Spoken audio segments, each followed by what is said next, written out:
Hi there, I'm Rob Gatroy, Principal Consultant with Armoured Consulting, and welcome back to our series of Industry Conversations.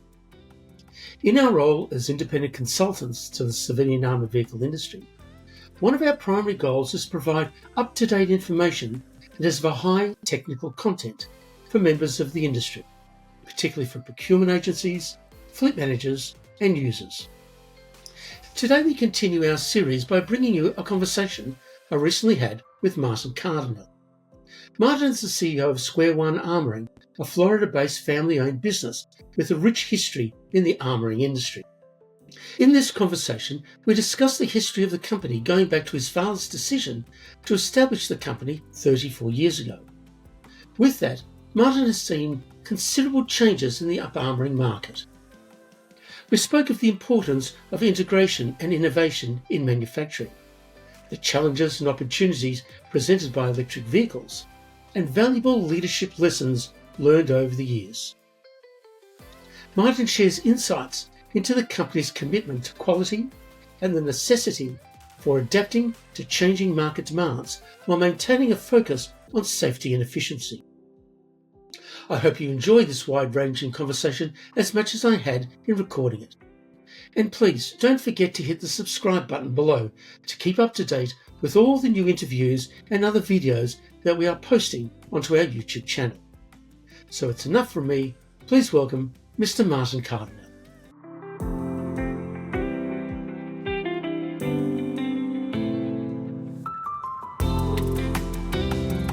Good morning and welcome again.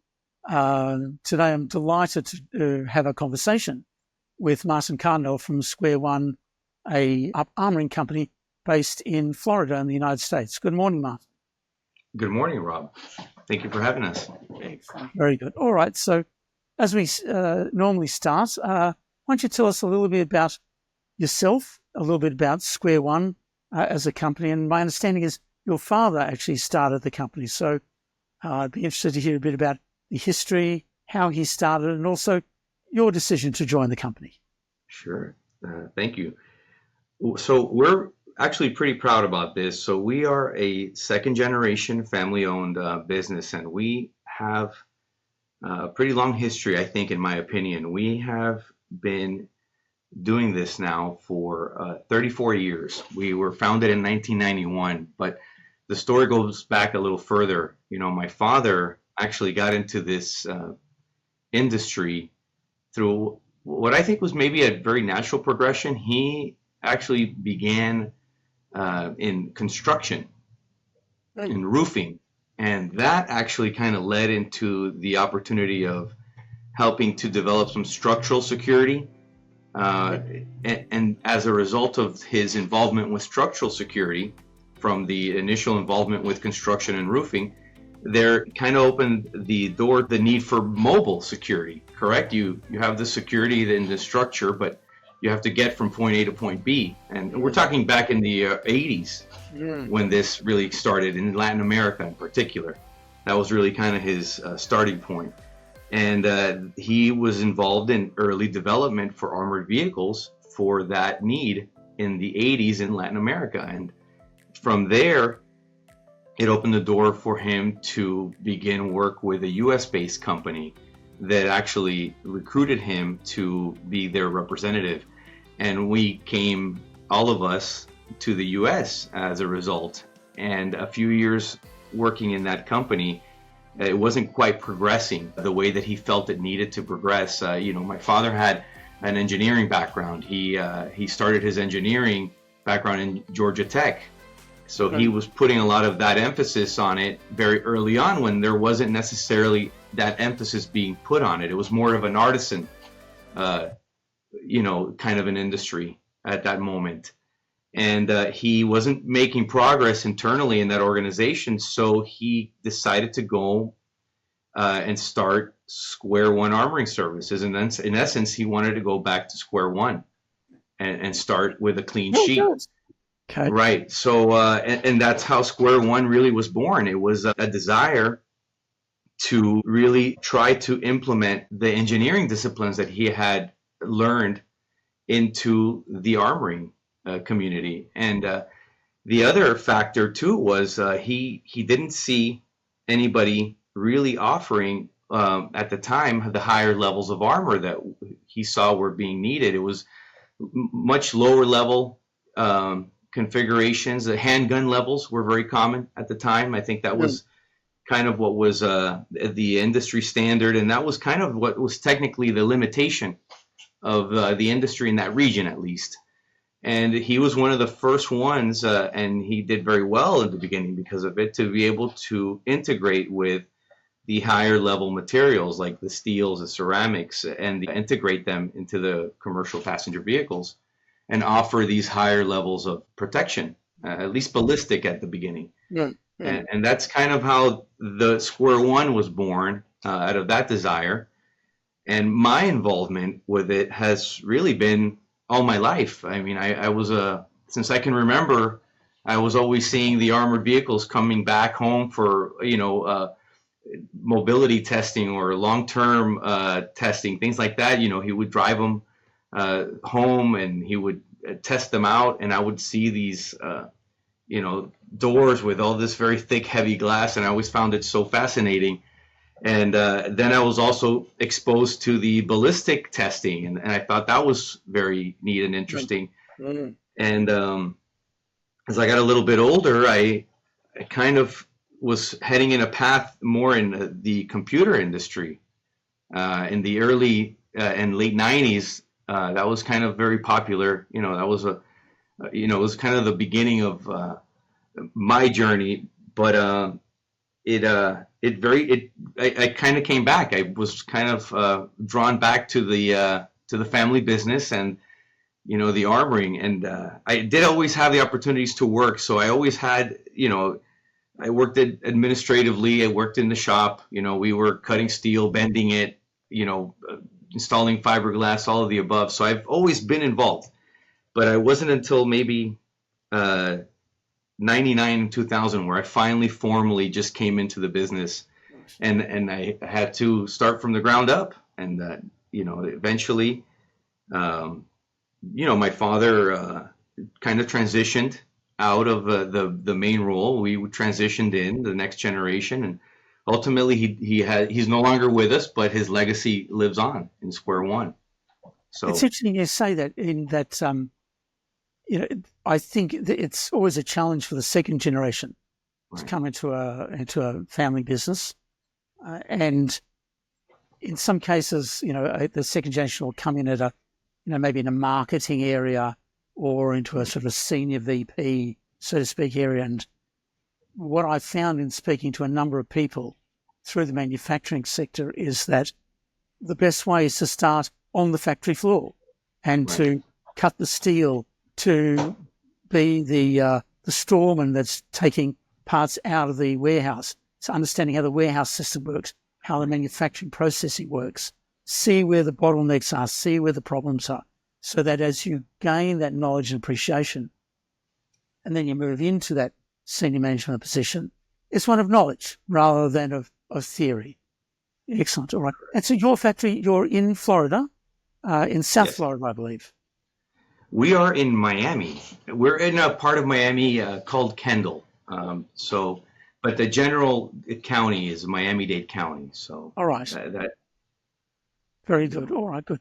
All right. So given that you've been formally, as you said, in the business for about 25 years now, how have you seen the changes over these last 25 years?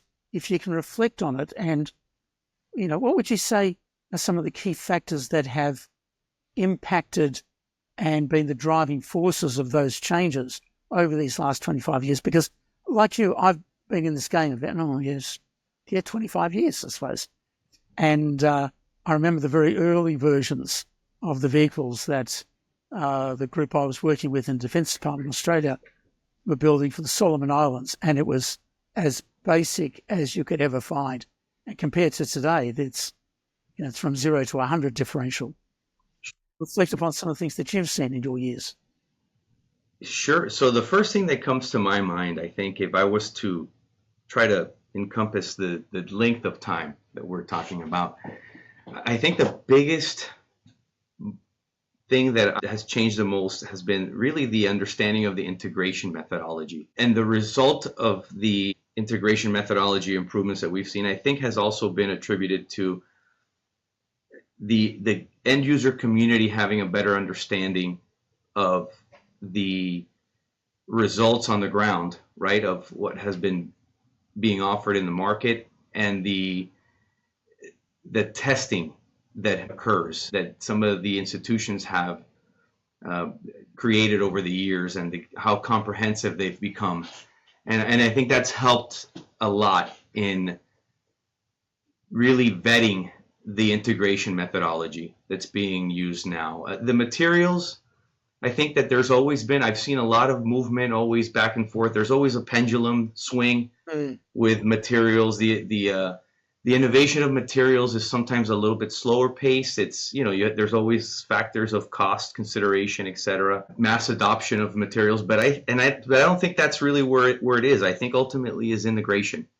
I think it's understanding how to take the materials, whatever those materials are, and then properly integrate them to really create the system that's going to, at the end of the day, protect you against the ballistic threats and hopefully the different blast threats that exist now. Indeed. Look, I think the integration point you're making I think it's a critical part. I'm fortunate I was trained well, I think, by the Defence Department, and the very beginning was all about systems engineering and considering the armoured vehicle as the system of which there are multiple subsystems, whether it's opaque armour, transparent armour, mobility, engine performance, so to speak, the user interface, the issues of the occupants sitting in the vehicle and how they interact with controls such as steering wheel and radio equipment, ECM, if that's the case. And you're right, I think the market has matured, the end user market has matured over the last 25 years in order to better understand that systems approach rather than it's a vehicle, it has armour, and we drive. It's a little bit more integrated into that, indeed. And Correct. What do you think maybe has been the driving force for that appreciation for the integration? Has it been just a natural evolution, or maybe lessons learned as the agencies have developed a particular platform, they've put it in the field, they've seen the results and then said, oh, if we could just change this, I think we'd make a better vehicle system. Then they make change, they put it into the field, they see the results of using the vehicles, and then it feeds back into the design manufacturing. And you get this 360-degree feedback mechanism. Is that maybe something you've seen also? I think it's quite a few different things, like you mentioned. I think for one is the maturity of the market, for sure. I think the armoring market and community has grown. I remember it being a relatively small community, 30 years ago versus what it is now. So certainly it has grown. I think it's introduced a lot more people, and experts of certain disciplines have come into the fold, right? And so they've been able to maybe add their knowledge and expertise into this particular field that we live in and that we exist in. So that's been very helpful. But I think also lessons learned is a big one. I think that as situations have occurred globally with different end users, there has been some results that have been negative results. And that's typically really where you learn the most lessons, right, is from when you see something that failed.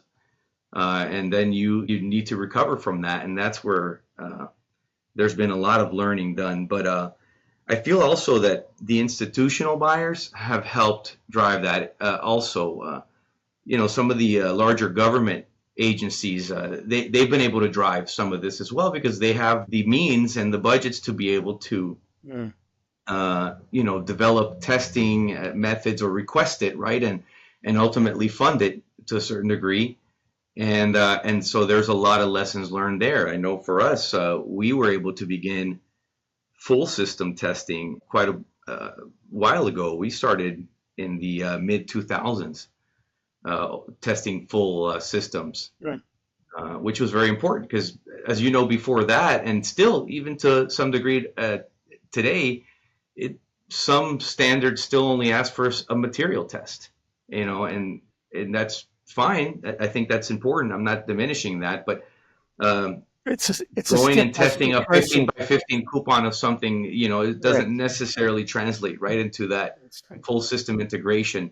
And I think that's where the industry, when I began in the industry, that was common. That was par for the course. That was kind of what was the expectation. It was a sample coupon test certification, where I think now the more seasoned buyers or end users or institutional buyers understand that, and I think that they're asking for a full system validation. Oh, absolutely. And I think that's part of that evolution we've seen in the last 25 years. As you said, coupon testing was, and still in some sections of the industry, is the standard by which they...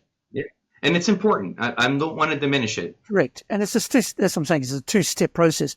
Yes, the materials need to be tested according to particular standards, and batch testing, which is something that we continuously push through with our clients to say, yes, theoretically and practically, the batch you're buying, whether it's particularly steel, let's say, has been certified by the mill. But that doesn't preclude then taking a square foot and sending it to the lab and actually batch testing a random sample just to be confident that the protection level is there. So yes, step one, having the materials validated, but the manufacturing process and the system as itself has to be validated through that testing. And yes, we've certainly seen that these last years of more and more of the larger procurement agencies requiring that as part of their procurement activities. And again, the steel may very well be able to withstand the level of ballistic attack, but if the welding or the overlaps in the doors are insufficient, it's not going to make the required level of protection. That's right. And real quickly before we move on from the coupon testing or the material testing, just to kind of give some importance to that again, and again emphasize that I'm not diminishing it. One of the things that you gain that's very important from ongoing and consistent material testing is you end up developing a database of confidence, right? We kind of reference it as a confidence factor of a material, because you sometimes can't really grasp the performance of a material just on a few tests. You have to have a good database of testing, and that's where, for example, the mill spec, which is a common spec that we use from our mills here in the U.S. That's based on a database that's decades and decades of data that has been gathered over. I think last time I checked, it was over 75 years of data now that has been accumulated on that type of material. So you have a very, very high confidence factor in the consistency of the performance of that material. So that is important. It is important to test materials. Even if you're not dealing with the integration part of it, you need to do the material testing. Indeed. And I think the point you raised on the mill spec, it's the same as whether it's in the body armor, it's not vehicles, but the body armor using NIJ, the American standard, or VPAM for the Europeans, or the PAS standards in the UK and some of the Commonwealth countries, is the fact that there is a standard that has been developed by those industry experts that have come into the marketplace, into the industry these last 25, 30 years.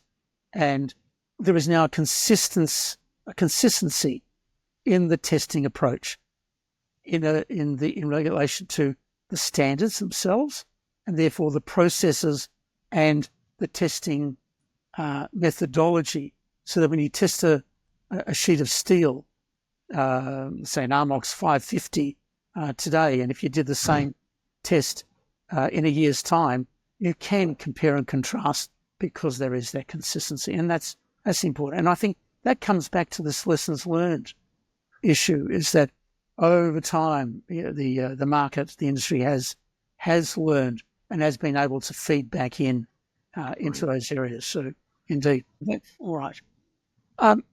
Moving maybe to talk from the innovation and the technology side and that development over the last 25 odd years. Are there any new developments and advancements in the technology that you incorporate into your design and manufacturing process? So the ball is always moving. So we're always definitely finding ways to innovate.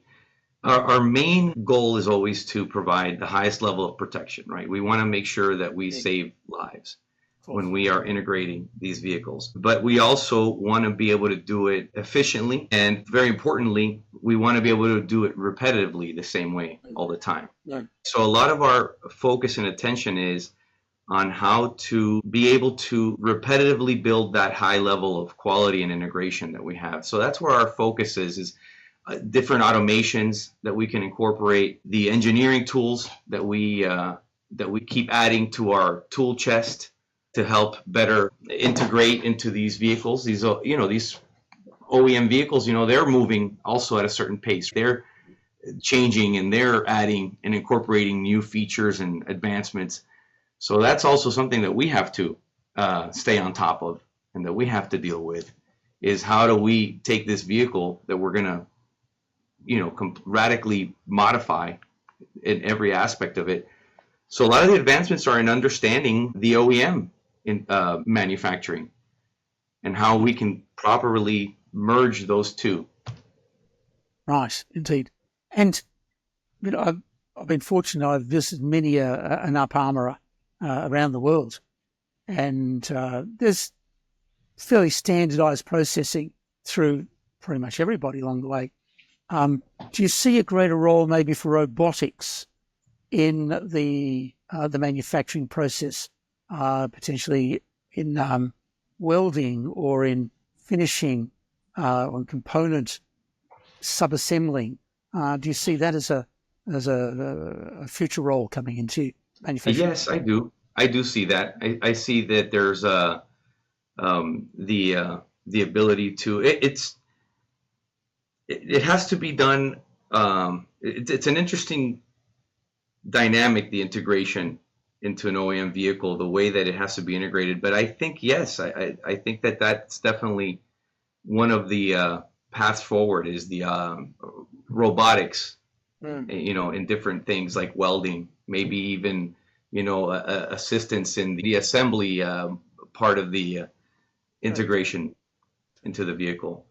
As you said before, it's that the desire for effectiveness and efficiency in the manufacturing process through the repetitiveness, so that when you're welding a wheel well or a firewall, it's done the same way, and that consistency provides improved performance of that subassembly. And protective qualitative value as well. And there's always a human element. They used to say in the olden days in Australia, when we had a car manufacturing industry, is you didn't want a Friday car because that the fellow wasn't thinking about what he was building on a Friday. He was thinking about the weekend. So you always wanted a Tuesday, Wednesday built vehicle. And so the challenge is in the manufacturing is to build in the consistency of the process in order to reduce errors and deficiencies that are inherent in manufacturing at the end of the day. It's funny, but something that's maybe not very sexy as far as innovations is we actually do a lot of innovation in the administration that goes behind the production process. So we're always evolving and refining that as well. And it goes a lot to what you're suggesting and what you just explained is, you need to have a good process behind the manufacturing so that you're very properly and very in a lot of detail recording that manufacturing process. And it's checks and balances for lack of a better term. So we focus a lot of attention on that within our QC departments, and even further back, even in the purchasing process, everything. There's one of our main goals is designing the best armor system at the best value that we can, but then being able to repeat that consistently at that level of quality every time. And it's not just what's on the floor, but also behind it, right, in the administrative part. And there is a lot of always refinement and innovation going on back there too. So it is. Don't want to ignore that. No, and it's interesting. If you look at, an armored vehicle, the bill of materials is relatively set. It's a function of how well you purchase. But there's X meters of steel and X dollars per meter for steel. Same for glass or for carpet or trimming, electrical. They're fairly set. Your bill of labour, whilst it's specified, if you lose 5 or 10% on the efficiency of labour, then the costs to produce the vehicle start to then go beyond what you'd anticipated. And there's an old, I'm not sure if it's in America, but in the Commonwealth countries, there was an old saying, if you watch the pennies, the pounds will look after themselves. Yes. So it might be dollars in America. That's right. Over here. Yeah, we're very familiar with that. Actually, that's one of my favorite sayings. I use it all the time. It's a very, very real anecdote. Indeed. And, if there's 1% here and 1% more efficiency in providing materials to the factory floor or buying, if you can take a cent off a product that you're using, meters of wiring, for example, electrical wiring, if you can save a cent per meter, well, over the thousands of meters that you'd be using each year, it makes a difference. And it comes back to, I think, ensuring that the likes of yourself as the manufacturer are profitable. Now, there are a number of people in this world who say, oh, no, you shouldn't be making profits because you're taking advantage of the end user and they're the ones who are out in the field. And the answer is no. And I was taught this by the former CEO of a dense material organisation who I worked for 25 years ago. And it was his ardent view that you as the manufacturer need to make profit. You need to make reasonable profit, not super profits, not like an Elon Musk or something like that, but you need to make profits so that there's the ability to invest back into the company, into the processes to improve them, and to make sure that tomorrow you're around to service the vehicles that you sold yesterday. And if you're squeezed on the margins and you're squeezed to the point that it's more economical for you to shut up shop, well, that's daft. There's just a silly situation for industry, for you as a manufacturer, and for the customer. He wants vehicles. He wants you being around to service them. And it's important that there is that relationship between the procurement agency, the manufacturer, let alone the user in the field, but particularly between procurement and manufacturing, that you're able to have a clear, open relationship about processes and the costs so that you're going to provide, as you said, that best possible value for money, best protective asset to protect people going into harm's way. So, yes. Yeah, that is very appreciated. I think that's very important. So at the end of the day, profit is not just, something for, your own individual, as fulfillment as a business owner, but it's actually a necessary product for the continuity of a business in order to make investments and grow and hire new, talent and innovate and bring in, new equipment, et cetera. That's important. And, the institutional buyers, I hope if any of them watch this, and some understand it, and I think that some maybe eventually learn it, is it can't just be, lowest priced kind of bid process, right? That you need to really understand who you're soliciting to, because there's, different tiers. I don't want to disparage anybody, but right. At the end of the day, if the price is just the only consideration, there might be some things that you might not be capturing or getting as an end user. So it's very important to understand that. But at the end of the day, it is, healthy competition is good. As long as it's apples to apples, right? You don't want to necessarily, in our view, I don't want to have to compete when I'm competing, apples to pickles, So I know it's a silly analogy, but. No, that's exactly right. And I think coming back to what we were saying before, that the institutions, we call it, say, the procurement agencies, the people involved in the procurement activity, from capability review, specification, technical assessment on bids, understands the production process and the construction of the vehicle system, so that when manufacturer A bids $5 and manufacturer B bids $4, he says, well, it's $1 cheaper. I'll buy for $4. Well, yes, but he may only have 3 wheels. You've got 4 wheels.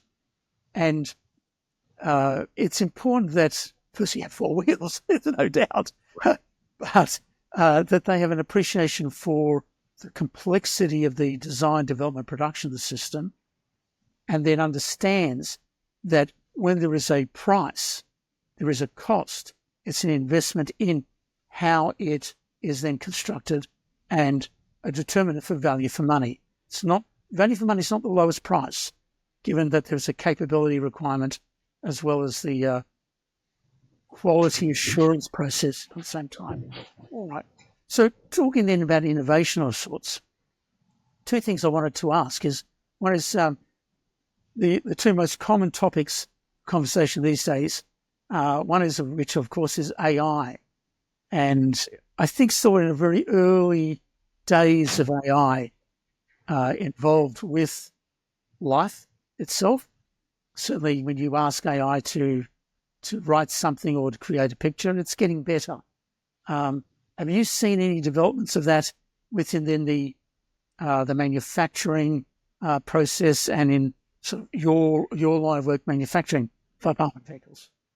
So we don't have any current application of it, right? I can share with you maybe the same things that you've seen with AI in manufacturing, and I think that it's definitely something that's coming. I think that there's some very good things that can come of it. We feel that there could be some benefits if we introduce it as it becomes more available, or more mainstream, I guess. Some of the things that I've seen it do is it helps to monitor, record, and then kind of track efficiency of movement on a production floor. Okay. So those are interesting things. We have a production floor and we have movement, and we have, we always pay consideration to the location and the geography of certain steps, right, for efficiency. So AI, I think, helps in tracking that and ultimately giving you data to be able to improve that. Also, AI maybe could help gather and create output to better understand ballistic performance of blast performance and effects of those different things. Okay. So yeah, I definitely see a future in AI in this industry, but I don't know when that would occur. It's on the horizon. I think we agree. Indeed, and look, certainly it's been used for software development, and it can write code and does quite a good job, my understanding. And I think it won't take too long when it'll be more prevalent to the manufacturing. So, your wiring harnesses, let's say, or your wiring diagram, your plan for subsystems being installed into the vehicle, where a very skilled auto electrician will be able to do this. He does the work now. Whether AI can then do it, allow for changes in a more efficient and a cost-competitive way, or come up with new ideas, is something that I think won't be too long. It's like a yes, maybe, but I think in not too distant future that'll be an assistance. Sure. Second area, great topic is that of electric vehicles. And maybe you can reflect on any thoughts that you have or any experiences you've had so far, or whether it's desires from the clients or from yourself projecting into the marketplace as to using electric vehicle platforms and up-armoring those. So my answer to that is, my father used to say, we're tailors. So you just ask us what you need the integration for, and we will design with our integration methodology and all of our knowledge and background, and we're going to design and build for you an armored system for that platform. And if it happens to be an electric vehicle, that's what it is. We have discussed and we have understandings of certain limitations that the electric vehicles have right now. I think, in my personal opinion, I think the volatility of the batteries and where they're located and how they're laid out is a concern. But with time, money, and effort, you can AI, overcome. maybe that's where AI all of that. should be coming in to look at. These are all the factors. Sure. Come up with a design that takes the factors and the safety issues on. Because yes, Sure. that seems to be the number one concern. Yeah, range is also a concern. They're very affected by increases in weight. Right. So right now I think in the industry, range is still a consideration, and that would significantly affect the range, all that extra weight. But at the end of the day, just like a lot of the other technologies in the commercial passenger vehicles have been introduced, and we've had to develop an understanding of them and how we integrate with them, I think it would be the same with electric vehicles. There's some positives. I think the powertrain of an electric vehicle is very robust. The electric motors are very strong, the gearing, etc. So they effectively could pull a lot of extra weight that maybe the internal combustion engines might find limitations with. So with very little to no modifications. But at the end of the day, our job is to responsibly armor a vehicle that can safely accommodate the level of armor that end user might need. And if it happens to be an electric vehicle, we'll design accordingly. Okay, indeed. And I know from the end user perspective, we were dealing with the European semi-government agency, the international agency, and there's a great push for greening the fleet. We see this commonly in fleet management approaches. That's a terrific idea. I don't think anyone has a philosophical issue with that. It's the trying to integrate that as a policy into the practicality, not of a white fleet, but that of an up-armoured fleet. And we were recently in East Africa doing a series of vehicle inspections for some of our clients. And if you're in the middle of nowhere, you are hundreds and hundreds of kilometres from a significant town, just the availability of consistent quality power to be able to recharge the vehicles is a primary consideration. The vehicle could be fantastic. No one's going to doubt that, as it says. But if you haven't got power, you're going to struggle. And the terrain and the poor road conditions will then affect, as you say, how many, the range of the vehicle that can contain. So I think there is as many challenges in the design phase as there then is in the fleet management through life support phase. Correct. As there is. And if you look at the price of an up-armoured SUV, you take a Land Cruiser 300, for example, or a Chevy Suburban, they're significant. And then adding into that the cost from an electric vehicle platform perspective, and then that through life cost over, say, 10 years. There's some challenges. There's no doubt there are some challenges. And I agree. I feel like the idea of the the efficiency that they can bring, the cost reduction and the consumption of energy that is needed by a fleet. I think that there's some positive things without getting into maybe some of the political parts of the discussion of the EV. I think that there's some good, reasonable benefits to it, but I think that's a huge factor. It's also the network that is on the ground or that exists to be able to support them right now. I mean, even here in the U.S., for example, where it's probably, I don't know for sure, but I would consider it's probably one of the more mature markets for the charging networks. Right. It's very broad. It's a big area, the United States, right? And so Ford, it comes to mind, they introduced the F-150 platform in an electric variant. Okay. And the F-150 is a pickup truck. It's a very, very popular platform here in the U.S.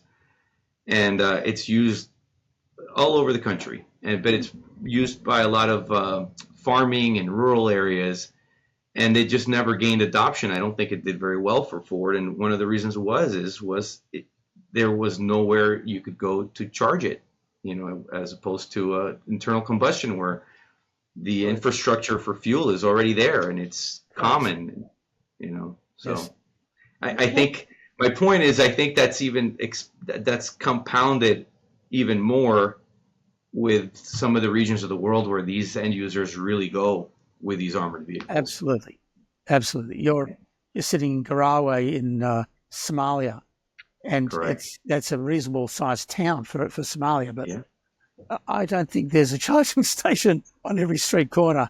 I'm not sure that's going to work out along the way. And I think that's a very important consideration for these procurement offices and these these institutional buyers that they have to consider. Even though there's wonderful things that could come from the adoption of that, at the end of the day, they need to consider what's available for the end user, right? And also they have to blend in, right? That's a very important aspect of, the armored vehicle that you're using. It's not just the level, it's not just the availability of the recharging, but is that car common in that area? Does it blend in? Correct. I recall, when I was with the Australian government, we had the issue of the platform to use, and invariably, and I think it still is the case, very much so, where Toyota is everywhere. So therefore, if you up-armour Toyota, you look like everyone else who's everywhere else. That's right. And when ambassadors wanted something a little bit more upmarket, let us say, and they went for the BMW X5, which is a lovely vehicle. Terrific. Driving around Europe, you look like everybody else. Right. Driving around many other, I don't think Kabul having a BMW X5 is something that you would consider as having discretion and being a discrete vehicle, and is a problem along the way. And this is, as you say, is one of the issues. And so you can take a Tesla or even a Ford 150 if you're out in the middle of the bush somewhere in Africa or to some extent in Australia, you're going to stand out. And, our firm's motto, if you like, is protection, discretion and mobility. It's that balance of them all. And if you have too much of one or the other, it's going to be a little bit more challenging out there. All right. So that's right. Further on about, in designing of a vehicle, let's put our wish cap on, and might be a wizard's hat, I'm not sure. And if there was something that you could change, let me rephrase. If there was some enhanced development in materials that are being used for the construction of a protected vehicle, what might that be? Let your imagination run a bit wild, so to speak. What might that be? Rob, I've seen a lot over the years. We've seen different steels, some traditional, some newer, more innovative. We've seen some developments in transparent armor, and ceramics, where the main driving factor has been weight reduction, right? That's been the real driver in a lot of the innovation in these materials, or these experimentation with different materials. So I think that's always in the works. That's ongoing. I think that I've seen some interesting things. It's really about them being adopted in enough volume to create an economy of scale that will be able to make it more mainstream and more affordable, right? So there's quite a few out there. I don't want to get into the weeds too much with that. So I think having to wait for those materials to evolve or develop, or if they even become available, I think it would be something more simple like tires and wheels and the suspensions. I think that's the kind of advancements that I would like to see. I'd like to see more attention being paid to the development of tires. That's sometimes the weakest link in the chain. Indeed. It's interesting. The comment about weight is, that is forefront on everyone's mind, is how can you improve protection with decreased weight to enable then manufacturing to be simplified. So, cutting and welding steel has challenges. There's a process element. There's the human element of the design of the weld plan and the welding process itself. The Friday vehicle versus the Tuesday vehicle. And hence, there was the development of the hot forming of steel panels. Right. It provided